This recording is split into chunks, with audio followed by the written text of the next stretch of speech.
Good evening दोस्तों, कैसे हैं आप सब। और मैं शायद 2 दिन में वीडियो अपलोड नहीं कर पाया, या फिर एक एक ही दिन शायद मैंने नहीं कर पाया। कल की डेट में शायद हम नहीं किए थे। अच्छा ठीक है, देखिए आज हम फिर से वीडियो अपलोड करना कंटिन्यू कर रहे हैं। तो आज जिस स्टॉक के मैं बारे में बात करने वाला हूँ वो स्टॉक है कैस्ट्रॉल इंडिया। ठीक है, तो दोस्तों अगर आप देखिएगा कैस्ट्रॉल इंडिया, ये जो स्टॉक है अभी 187 इस लेवल पर ये ट्रेड कर रहा है। और अगर आप देखिएगा ये जो स्टॉक है अपने कौन से लेवल पर अभी भी ये ट्रेड कर रहा है, 2013।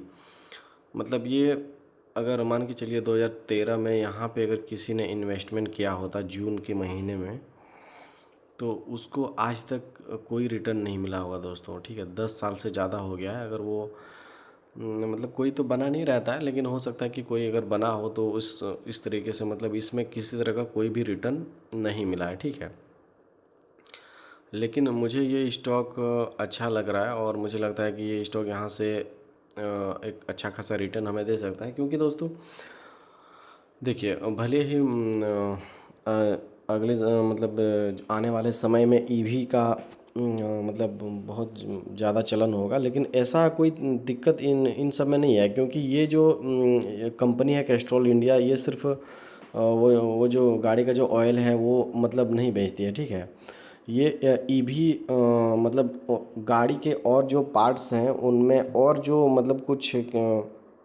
सामान जो लगते हैं वो भी, उनके बारे में भी ऑलरेडी एक कंपनी इन्वेस्टमेंट कर रही है। और मतलब आगे का भी मतलब इनका प्लान ठीक ठाक है।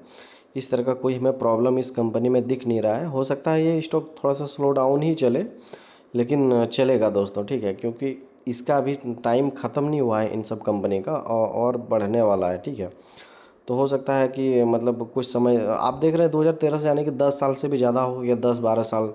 लेकिन आज तक ये स्टॉक अभी मतलब बिल्कुल 10-12 साल में कोई रिटर्न नहीं दिया इन स्टॉक ने।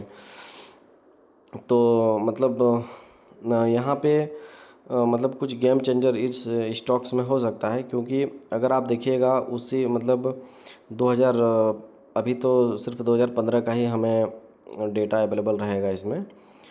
अगर आप देखिएगा 2015 में इसका जो सेल्स, 2014 का है, चलिए 2014 में इसका जो सेल्स था 3,392 करोड़ का जो सेल्स था, वो बढ़ के अभी यहाँ से मतलब डबल हो चुका है। ठीक है दोस्तों, मतलब ऑलमोस्ट डबल है, डबल हो गया। तो भाव इसका 2014 में जितना था उतना ही होना चाहिए।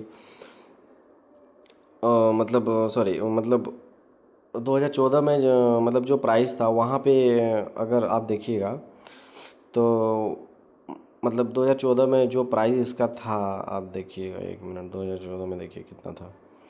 2014 में देखिए लगभग ये वही 200-250 के आसपास मतलब हुआ करता था दिसंबर में। ठीक है, तो लेकिन उसका सेल्स कितना था उस समय जो उसका सेल था 3,392 करोड़ था।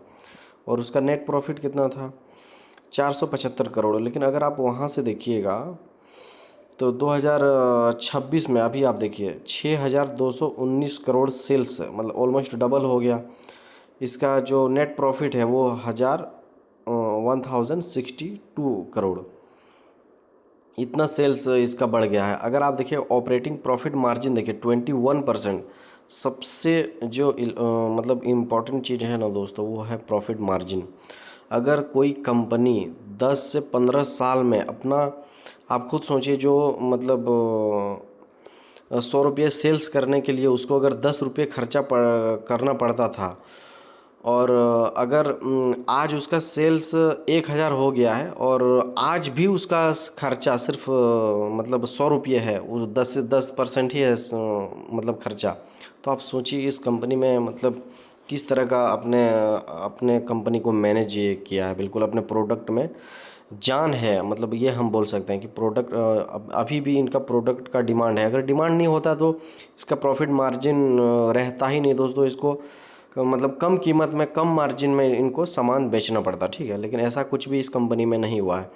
आप अगर सेल्स बोलिएगा तो वो मतलब कम ज़्यादा हुआ है, 6% -2%, 2%, 6%, 8%, -39%, 2021 में 39%, उसके बाद 2022 में 13.8%, 6%, 5%, 6%, इसी तरह से। लेकिन अगर हम बिल्कुल ओवरऑल देखें तो वहाँ से लगभग ये डबल हो चुका है दोस्तों, ठीक है। तो अभी अगर आप देखेंगे तो प्रॉफिट भी, नेट प्रॉफिट भी डबल है और जो सेल्स है वो भी डबल है, ठीक है। लेकिन कंपनी में किस तरह का कोई प्रॉब्लम है नहीं। बोरोविंग्स अगर आप देखिएगा तो बिल्कुल उसी तरह है। जो रिजर्व एंड सरप्लस है वो भी बिल्कुल, मतलब उतना देखने का कोई ज़रूरत नहीं है दोस्तों। आप अगर कैश फ्लो स्टेटमेंट देखिएगा बिल्कुल वैसे ही, ऑपरेटिंग प्रॉफिट बिल्कुल प्लस में है, ऐसा कुछ प्रॉब्लम है नहीं। पॉजिटिव में आपको कैश फ्लो दिखेंगे। तो कंपनी में अगर आप देखिएगा 188 इसका करंट प्राइस है और स्टॉक पी देखिए कितना है, 17.2%, ठीक है। बुक वैल्यू 19 का है। तो बुक वैल्यू फिर भी अभी हाई में ही ट्रेड कर रहा है इसके हिसाब से। अगर हम देखें डिविडेंड यील्ड देखिए दोस्तों, सेविंग अकाउंट में अगर आप पैसा रखते हैं उससे भी ज़्यादा डिविडेंड यील्ड है, ठीक है। 4.67%। रिटर्न ऑन कैपिटल एम्प्लॉयड 60% अभी बढ़ गया है। रिटर्न ऑन इक्विटी 45.9% दोस्तों। अगर आप देखेंगे इसका, एक मिनट, पीई 10 साल में अभी 10 साल के लेवल पर ही अभी भी इसका पीई है। लेकिन अगर आप इसका देखिएगा अर्निंग पर शेयर देखिए लगातार बढ़ते जा रहा है, ठीक है। लगातार अर्निंग पर शेयर बढ़ते जा रहा है। लेकिन इसका पीई देखिए, पीई बिल्कुल मस्त है, कोई दिक्कत नहीं है, अपने लोवेस्ट लेवल पर ही है अगर हम देखेंगे तो, ठीक है। तो कंपनी में किसी तरह का कोई प्रॉब्लम हमें दिख नहीं रहा है दोस्तों। कंपनी ऑलरेडी यहाँ से ग्रो ही करने वाली है अगर आप देखिएगा तो, ठीक है। फंडामेंटली कंपनी में कोई चेंजेस इस तरह का हुआ नहीं है, तो मतलब कोई गड़बड़ दिख नहीं रही है। तो आप एक बार देख लीजिएगा दोस्तों, अपने हिसाब से आप एनालिसिस भी कर लीजिएगा। और किसी तरह का आपको किस हिसाब में वीडियो चाहिए प्लीज़ आप मुझे एक बार कमेंट करके, कोई भी प्लीज़ आपसे रिक्वेस्ट है, अगर आप ये वीडियो आप देख रहे हैं तो आपसे रिक्वेस्ट है आप किसी तरह का एक भी कमेंट आप कीजिए कि हमें इस तरह का वीडियो चाहिए, तो मैं उसी तरह का वीडियो अपलोड करूँगा, ठीक है दोस्तों। Thank you so much.